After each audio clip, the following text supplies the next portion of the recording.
Hi good morning. അപ്പോൾ നമ്മുടെ ഇന്നത്തെ റെസിപ്പി ഒരു തോരനാണ്. കാണുമ്പോൾ തന്നെ എല്ലാവർക്കും മനസ്സിലാവുമല്ലോ തോരനാണെന്നുള്ളത്. അപ്പോൾ ഇന്ന് നമ്മൾ കടച്ചക്ക തോരനാണ് ഉണ്ടാക്കിയിട്ടുള്ളത്. കടച്ചക്ക തോരൻ ഇതുപോലെ നിങ്ങൾ ട്രൈ ചെയ്തിട്ടില്ലെങ്കിൽ ഉറപ്പായിട്ടും ഒന്ന് ട്രൈ ചെയ്ത് നോക്കിക്കോളൂ. ചോറിൻ്റെ കൂടെയും കഞ്ഞിയുടെ കൂടെയും ഒക്കെ നന്നായിട്ട് ഇഷ്ടപ്പെടും. അപ്പോൾ വെജിറ്റേറിയൻസിനും നോൺ വെജിറ്റേറിയൻസിനും ഇഷ്ടമാവുന്ന രീതിയിലാണ് നമ്മൾ ഈ ഒരു തോരൻ ഉണ്ടാക്കിയിട്ടുള്ളത്.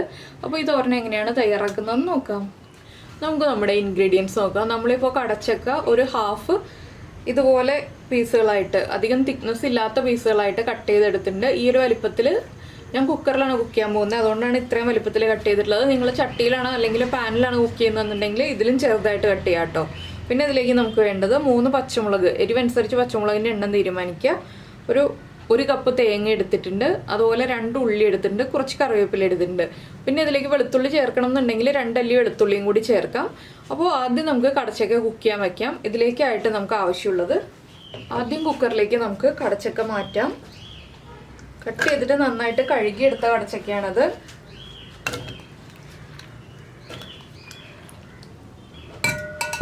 ഒരു 1/2 ടീസ്പൂൺ മഞ്ഞൾപ്പൊടി ചേർക്കാം. അതുപോലെ തന്നെ ആവശ്യത്തിന് ഉപ്പും ചേർക്കാം.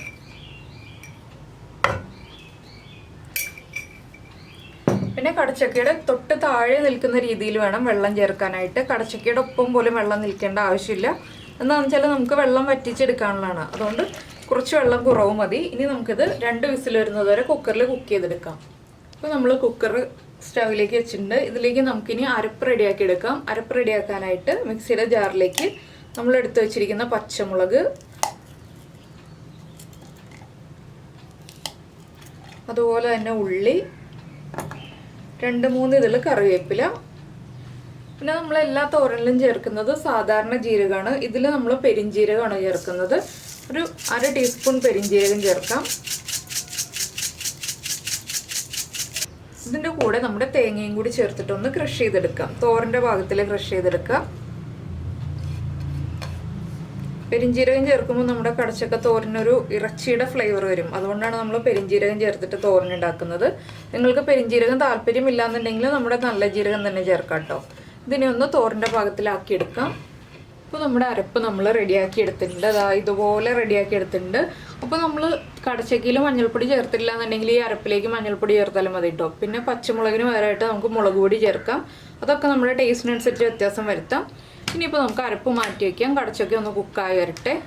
അപ്പോൾ നമ്മുടെ കടച്ചക്ക നന്നായിട്ട് കുക്കായി. ഞാനൊന്ന് വെള്ളം വറ്റിച്ചെടുക്കുന്നുണ്ട്. ഒരുപാട് വെള്ളം വറ്റിച്ചെടുക്കുന്നില്ല, കുറച്ച് വെള്ളം ഉണ്ട്. ഇനി നമുക്ക് വേറെ പാൻ വെക്കാം. അപ്പോൾ നമ്മുടെ പാൻ ചൂടായിട്ടുണ്ട്. നമുക്കിതിലേക്ക് വെളിച്ചെണ്ണ ചേർക്കാം. വെളിച്ചെണ്ണയിലേക്ക് 1 ടീസ്പൂൺ കടുക് ചേർത്ത് കൊടുക്കാം.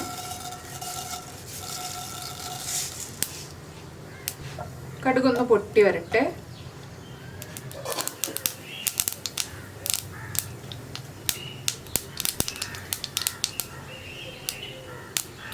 ഇതിലേക്ക് നമുക്ക് 2 വറ്റൽമുളകും അതുപോലെ തന്നെ നമ്മൾ മിക്സിയിൽ ഒതുക്കിയെടുത്തിരിക്കുന്ന തേങ്ങയും ചേർത്ത് കൊടുക്കാം.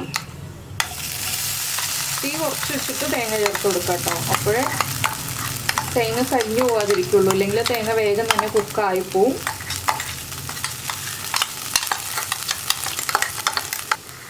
ഈ തേങ്ങയൊന്ന് നന്നായിട്ട് ഇളക്കി കൊടുക്കുക. ഒരു 2 മിനിറ്റ് തേങ്ങയൊന്ന് കുക്കായി വരണം. തേങ്ങയുടെ ആ റോ ടേസ്റ്റും പച്ചമുളകിൻ്റെ ഉള്ളിയുടെ ഒക്കെ റോ ടേസ്റ്റ് ഒന്ന് മാറി വരുന്നത് വരെ ഒന്ന് ഇളക്കി കൊടുക്കുക. ഈ സമയത്ത് നമുക്ക് സവോള വേണമെന്നുണ്ടെങ്കിൽ സവോളയും കൂടി ഈ തോരനിലേക്ക് ചേർക്കാം. ഞാനിപ്പോൾ സവോള ചേർക്കുന്നില്ല. സവോള ചേർക്കുന്നുണ്ടെങ്കിൽ നമ്മൾ കടുക് പൊട്ടിച്ച് കഴിയുമ്പോൾ സവോള ചേർത്ത് ഒന്ന് വഴറ്റിയെടുത്തതിന് ശേഷം തേങ്ങ ചേർത്ത് കൊടുക്കാം. ഇതിലേക്ക് നമുക്ക് കുറച്ച് കറിവേപ്പിലയും കൂടി ചേർക്കാം. ഇനി ഈ മസാലയും എല്ലാം ഒന്ന് കുക്കായി വരട്ടെ. ആ പെരിഞ്ജീരകത്തിൻ്റെ റോസ് സ്മെല്ലൊക്കെ ഒന്ന് മാറി വരണം, അതുവരെ ഒന്ന് ഇളക്കി കൊടുക്കുക. ഇതിലേക്ക് നമുക്ക് കുറച്ച് ഉപ്പ് ചേർക്കണം. ഈ തേങ്ങയ്ക്ക് ആവശ്യമായിട്ടുള്ള ഉപ്പ്, നമ്മുടെ കടച്ചക്കയ്ക്ക് മാത്രമേ നമ്മൾ ഉപ്പ് ചേർത്തിട്ടുള്ളൂ. അതുപോലെ തന്നെ ഞാൻ കുറച്ച് മുളക് പൊടിയും മഞ്ഞൾപ്പൊടിയും കൂടി ഇതിലേക്ക് ചേർക്കുന്നുണ്ട്. നിങ്ങൾക്ക് താല്പര്യമുണ്ടെങ്കിൽ മാത്രം ചേർക്കുക, ഇല്ലയെന്നുണ്ടെങ്കിൽ നമുക്ക് പച്ചമുളകിൻ്റെ ആ ഒരു എരിവിൽ മാത്രം തോരൻ കഴിക്കാം. ഒരു 1/4 ടീസ്പൂൺ മഞ്ഞൾപ്പൊടി. നമ്മുടെ തേങ്ങയ്ക്ക് ഒരു കളർ കിട്ടാനാണ് ഇപ്പോൾ മഞ്ഞൾപ്പൊടി ചേർക്കുന്നത്.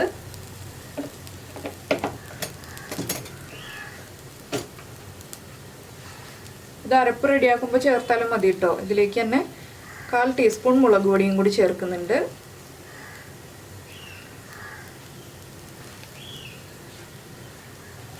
ഇതെല്ലാം ചേർത്ത് നന്നായിട്ട് ലോ ഫ്ലെയിമിൽ വെച്ച് ഇളക്കി കൊടുക്കുക. അപ്പോൾ നമ്മുടെ തേങ്ങയൊക്കെ ഒന്ന് കുക്കായി വന്നിട്ടുണ്ട്. നമുക്ക് ഇതിലേക്ക് വേവിച്ച് വെച്ചിരിക്കുന്ന കടച്ചക്ക ചേർക്കാം. കടച്ചക്കയിൽ കുറച്ച് വെള്ളമേ ഉള്ളൂ കേട്ടോ, വളരെ കുറച്ച് മാത്രമേ ഉള്ളൂ. ഇനി നന്നായിട്ടൊന്ന് ഇളക്കി മിക്സ് ചെയ്തെടുക്കണം. അപ്പോൾ കടച്ചക്ക ഉടഞ്ഞു വരികയാണെങ്കിലും കുഴപ്പമില്ല, നമുക്കൊന്ന് ഉടച്ചെടുക്കാനുള്ളതാണ്. ചെറുതായിട്ടൊന്ന് ഉടച്ചു കൊടുത്തിട്ടുണ്ടെങ്കിൽ കടച്ചക്ക തോരന് ടേസ്റ്റ് കൂടുതൽ കിട്ടും. നമ്മൾ കടച്ചക്ക മുഴുവനെ ഇടുന്നതിനേക്കാൾ ടേസ്റ്റാണ് ചെറുതായിട്ടൊന്ന് ഉടച്ചു കൊടുക്കുന്നത്. ഇതുപോലെ ഒന്ന് ഇളക്കി ഉടച്ചാൽ മതി.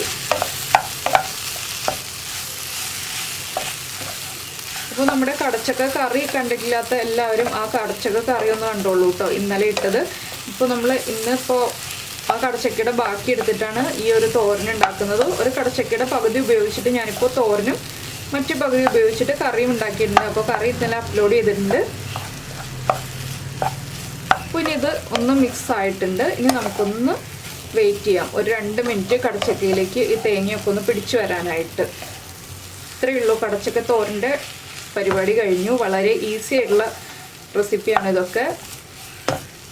അപ്പോൾ നിങ്ങൾ ഇതുപോലെ കടച്ചക്ക തോരൻ ഉണ്ടാക്കി നോക്കിയിട്ടില്ലെങ്കിൽ ഉറപ്പായിട്ടും ഒന്ന് ട്രൈ ചെയ്ത് നോക്കിക്കോളൂ, നന്നായിട്ട് ഇഷ്ടപ്പെടും.